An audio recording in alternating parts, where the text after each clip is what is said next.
Hello, and welcome to another chapter of the Living History Project that is supported by Emory University Emeritus College. The project has been designed to capture the recollections of distinguished faculty members in order to provide a valuable addition to the history of Emory University. I'm Michael Kuttner. I'm Emeritus Professor and Rollins Professor of Biostatistics, and I serve on the Executive Committee of the Emeritus College, and I'm the director of this Living History Project. Today is June 20th, 2019, and we're honored today to have with us Dr. Thomas Lawley, Professor of Dermatology, former chair of the Department of Dermatology, and former dean of the School of Medicine, and Dr. James Curran, Professor of Epidemiology and Dean of the Rollins School of Public Health.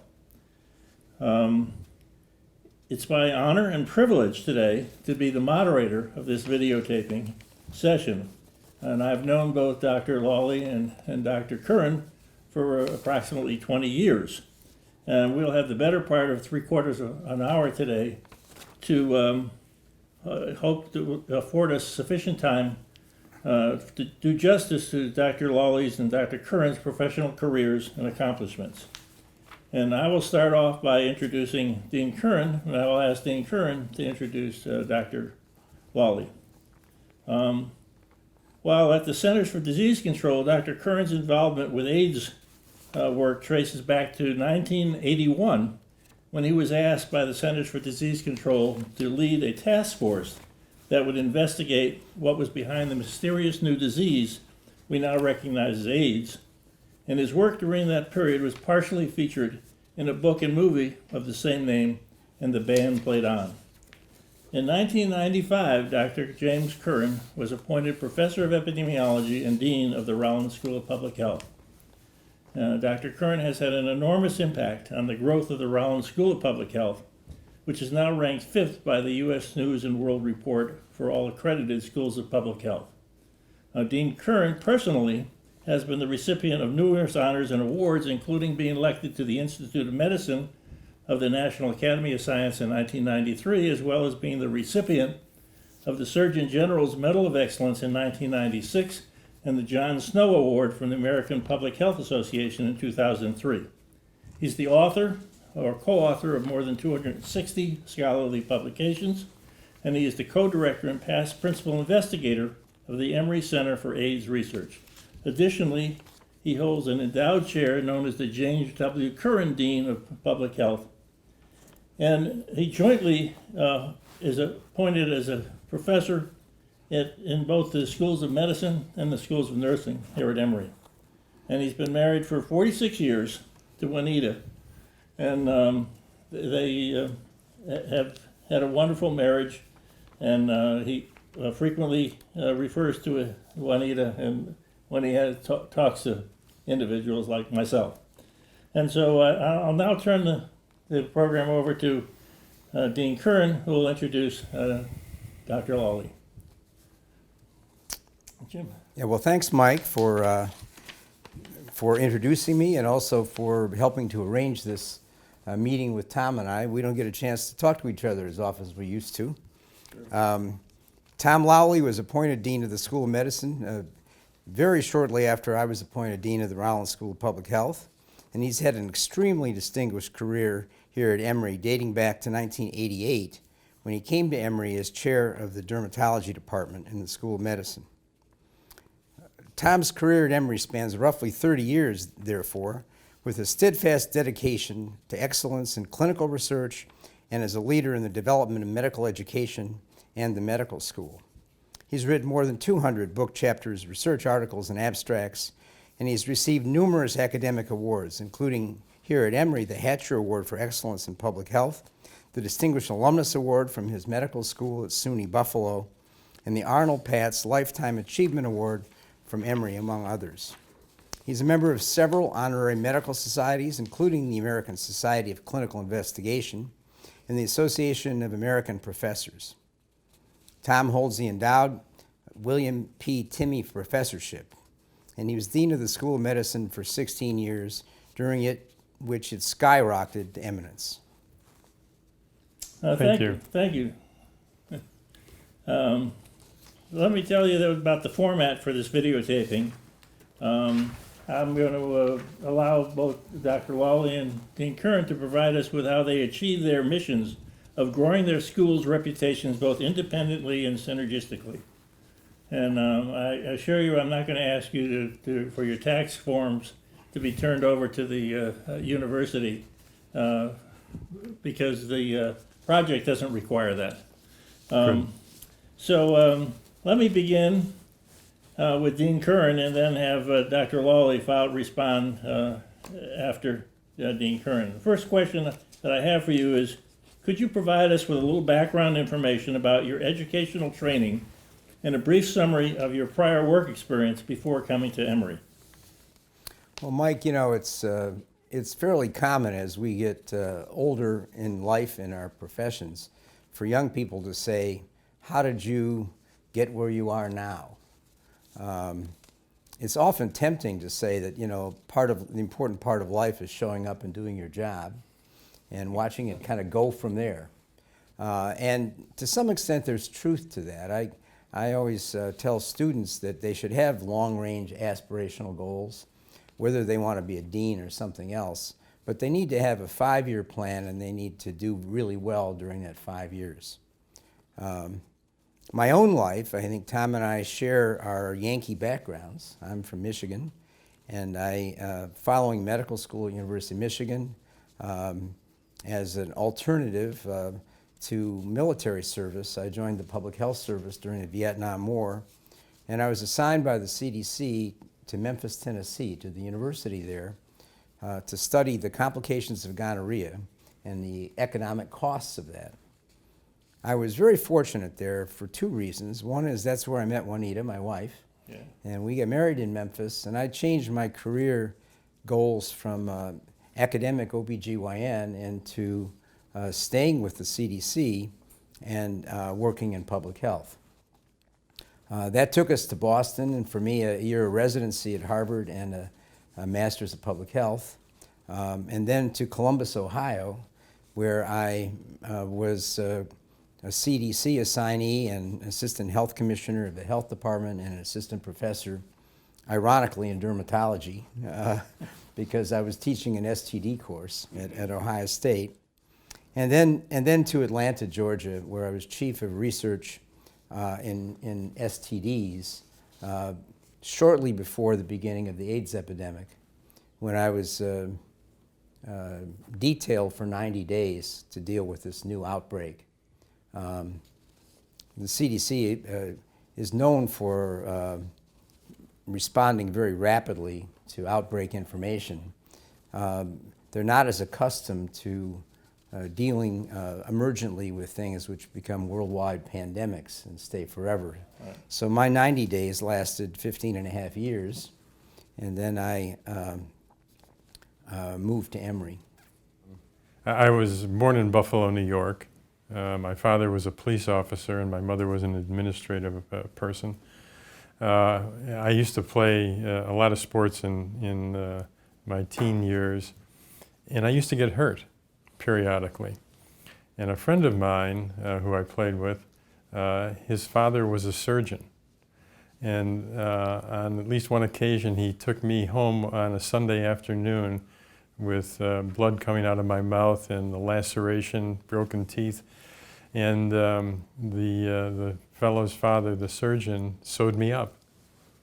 And it happened on more than one occasion, I must say. And I thought to myself, what a wonderful person this is to do this, but maybe it would be interesting to be like him, to be a doctor. And so fast forward then into college, where I majored in pre-med at Canisius College, which is a small Jesuit school in Buffalo, and then to SUNY at Buffalo Medical School. And when I was in medical school, very fortuitously, I met the chief resident in dermatology, a guy named Luis Diaz, who ended up as chair of dermatology in Chapel Hill years later. And he used to allow me to go around with him and do inpatient consults because I was interested in skin. And then I also met a fellow who was an attending in medicine but also boarded in dermatology named Tom Provost, and Tom ended up as chair of dermatology at Johns Hopkins. And these two, and he took me under his wing basically, and these two people had an enormous influence on my deciding to go into dermatology. I decided then to do a residency in dermatology. I matched at Yale and went to New Haven. I was there for less than a year, however, when my father suddenly died. Created some difficulties at home in Buffalo, and they allowed me to switch programs from New Haven to Buffalo. And I did that, and I became interested in trying to do a postdoctoral fellowship when I finished my 3 years of dermatology training.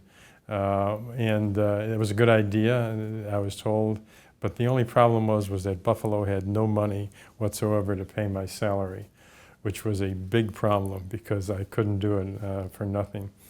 And it was recommended to me that I go to NIH and try to get a fellowship at NIH with a guy named Steve Katz. Steve was in those days a brand new senior investigator who ended up as the head of NIAM's director. But Steve told me that he would take me as a postdoctoral fellow, but I had to come after my second year. So 1 year at Yale, 1 year at Buffalo, and then 2 years at NIH to allow me to be board certified. And I got to tell you, it was a wonderful way to train because I got to pick the best of each 3 different programs. I hope it made me a better doctor. I went to NIH with the intention of staying for 2 years, and I ended up staying 13 years. So worked out. Pretty good. Pretty Very good. All right, so let me follow up with you now, Tom. Why did you pick Emory as your location after leaving the NIH? Well, it's a good question, and there's probably no single answer. But I would say that after 13 years at NIH, I had a wonderful career. It was a glorious time at NIH. People were coming from all over the world to rotate through the dermatology branch, and I loved it when I was there. But after 13 years, it became clear that I wanted to become a chair of a department if I could, and I began to look around the country, and I came to Emory, and Emory said that they might be interested in giving me the chairmanship. The part that I found so intriguing was that Emory seemed poised to be making a real jump academically and clinically, that it was recruiting in people like Bill Mitch, like Wayne Alexander, like Juha Koko, Tom Aberg, others who were quite academically strong in their own institutions were coming to Emory. And it seemed to me also that the Department of Dermatology had fallen on hard times. It had once been quite a strong department, but when I came here to look, there were only 4 faculty members in the whole department left to cover an enormous amount of responsibility. But it gave me the opportunity, I thought, to go out and recruit and build a strong department, which I think I did. So it was, those were the reasons. I must say that we were successful. We tripled the number, actually increased the faculty 6-fold, I guess it was, during those years, and went from no NIH funding to the 3rd highest amount in the country for a dermatology department. And we recruited in stellar individuals like Wright Kaufman, Bob Swerlick, and others who joined us. So it was for all of those reasons, both internal to the department but also external to the whole school, that I decided to come here, and I'm glad I did. Well, it's wonderful. Jim, you having a position at CDC next door to us at Emory, what attracted you to apply for the position and be named the dean of the School of Public Health? Well, I've been at the CDC for 24 years. I was an associate director of the CDC for AIDS and had gone from largely research and program and policy to a much larger administrative role with several hundred people reporting to me.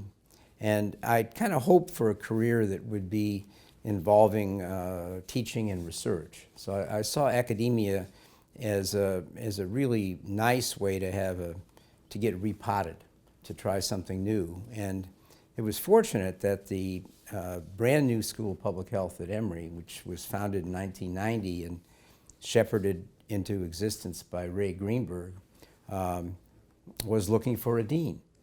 And I was comfortable with managing and supervising scientists and physicians, and looked into it and thought it looked be a great opportunity for sort of my second career.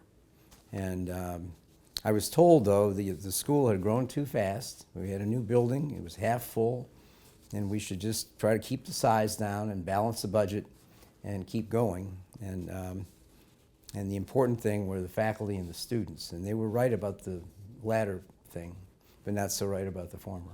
Okay, great. And so let me follow up with you and ask you now that once you took the job, both of you have had fairly long careers here, both as deans.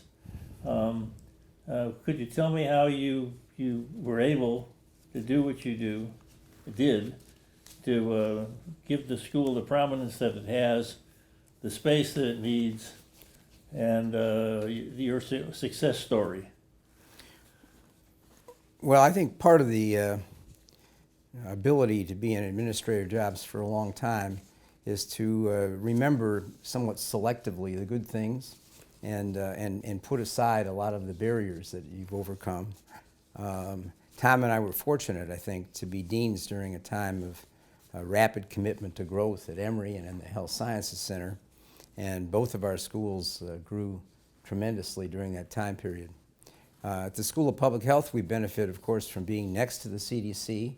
We benefit from starting a school at an excellent university, and I think in particular starting a school with an excellent health sciences center and medical school. That's a real benefit for a School of Public Health. And so, you know, going back to the issues of faculty and students, whereas CDC's job is a sort of a science-based service organization, the university and Emory is a research and education organization which also provides service. And research and education depends upon recruiting great faculty. And we're fortunate at Emory to have a dual commitment to excellence as well as collegiality. Some people would say those two are incompatible with each other, but I've watched Emory recruit better and better and better faculty who actually like to work together. It is very important to have those two things, because the way science works and the way medicine works nowadays, you have to have teamwork. And teamwork depends upon not only excellent people that want to work together, but also people who want to work together. Yeah, that's wonderful.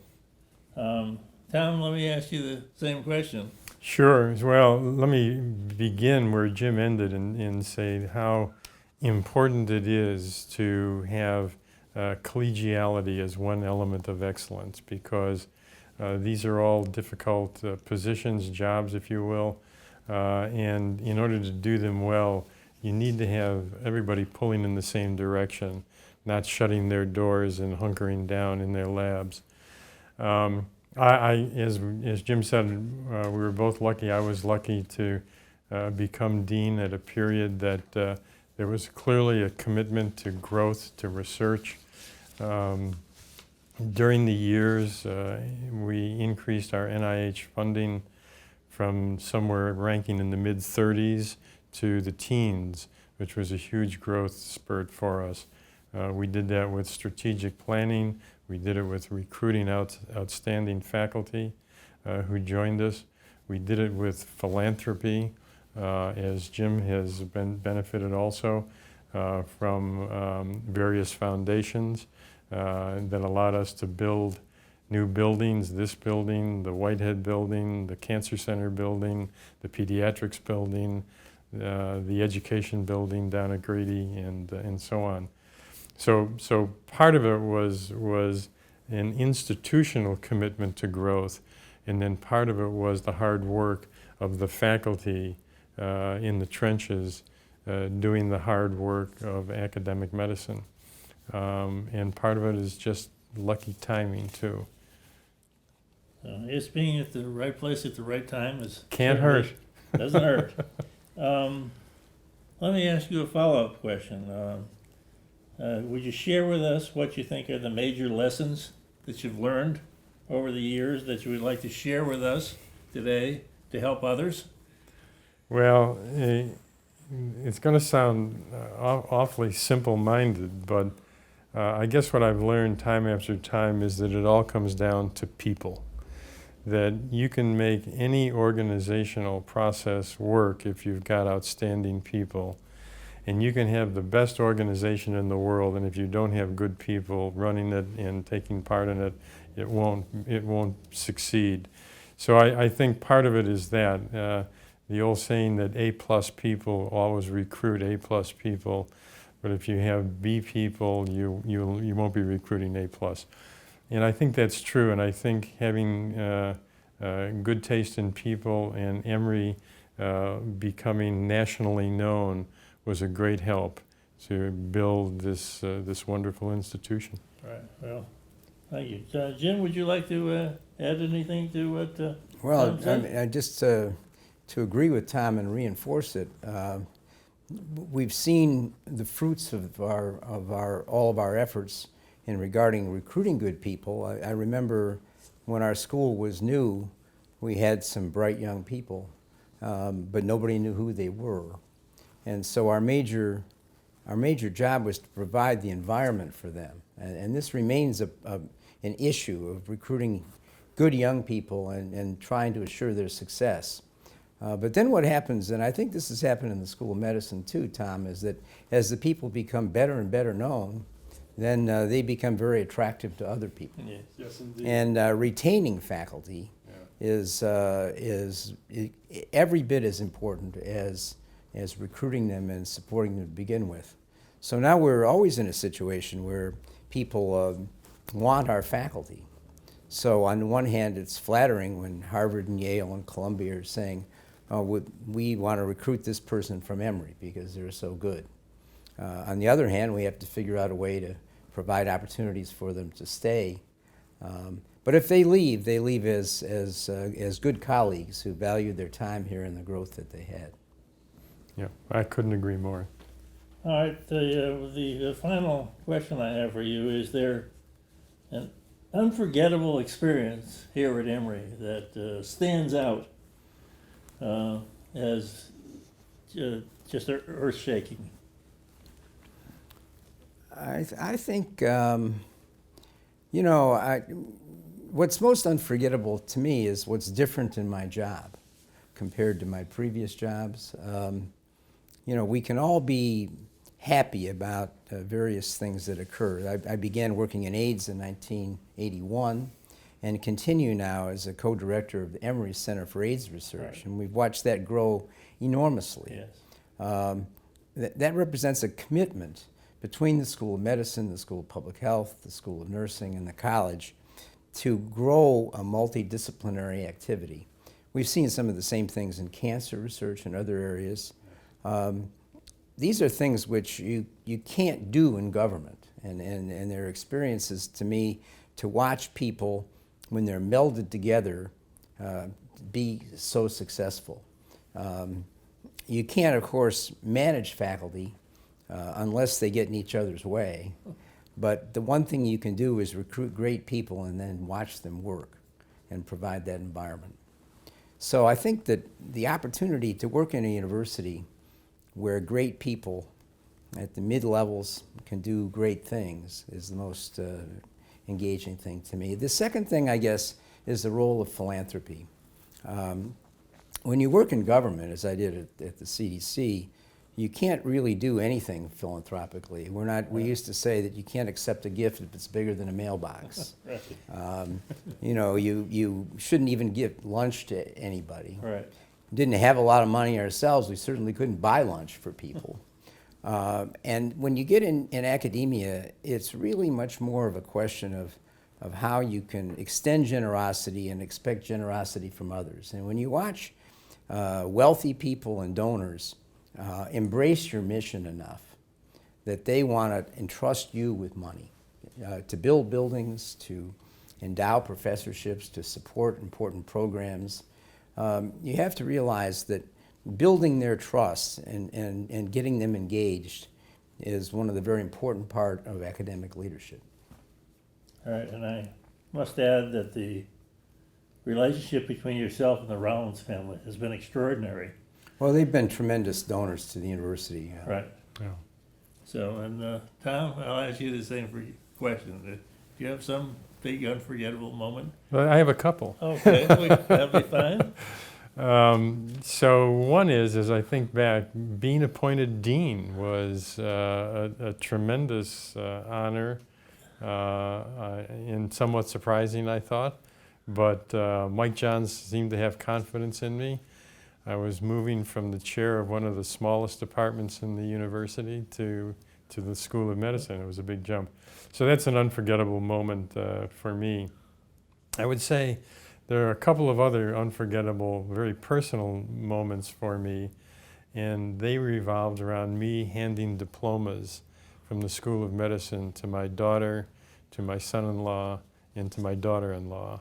And those are unforgettable moments for me. It just was sort of passing the torch in a certain way, if you will, but seeing these three young stars, and there they were getting a diploma from old Tom. That was terrific.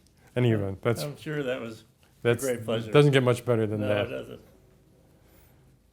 So, I'd like to wrap things up today by saying what a pleasure and an honor it has been for me to talk with my good friends Jim and Tom. Thank you. And as a small token of our appreciation, I have something for each of you from the Kuttner collection. Wonderful. Okay. Now, And, Mike, this is an unforgettable moment. it is an unforgettable moment. Oh, wow. And so for Jim and for Tom, so a bottle of Napa Valley Thank you. Cabernet as a small token of our appreciation, my appreciation of your being willing to meet with us today and add to the Living History program. So thank you very much. Thank you, Mike. Thank you. Thank you.